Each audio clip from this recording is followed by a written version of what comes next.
Well, you know, many of you will gather with loved ones around a dinner table this holiday season. However, putting food on the table is proving difficult for some people this year with all these high food prices. Tonight, the city of Indianapolis is trying to help fill in the gaps. Emily Longnecker is live on the near southeast side of Indy with how people are trying to fill the need. And Emily, it is a need indeed.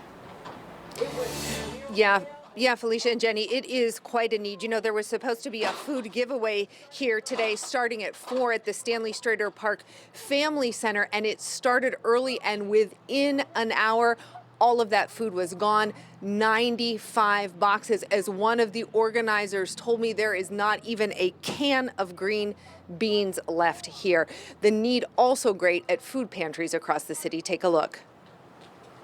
Here at Westminster Neighborhood Services, a food pantry on the city's east side, a slow day like today sees about 80 people coming through the door for food. The folks who run the pantry say their numbers are up 30% this year from what they were at the same time last year. Many of those visitors are coming through the door for the first time. People who work but can't afford to feed their families, with housing, utilities, and grocery prices what they are these days. One of the number one needs over here right now is affordable housing. And so if it's a matter of someone choosing between paying their rent or getting groceries, we want them to pay their rent. We want to be able to fill those gaps where, people just aren't making ends meet. Yeah, you're welcome.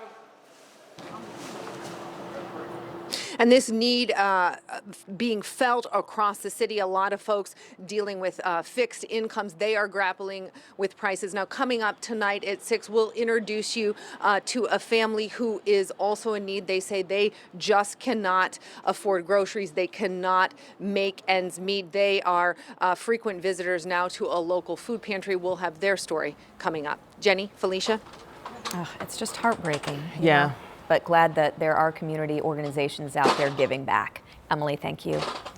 And once again this Thanksgiving, the Moselle Sanders Foundation will work to make sure people in need of a hot meal get one. The foundation has already filled all 10,000 spots for Thanksgiving meal delivery, but they will still have more than a dozen locations open all across Indy where you can get a Thanksgiving meal in person. The foundation is now looking for people with box trucks or pickup trucks to help them get several donations for those meals. And they're also looking for volunteers to help with the meals.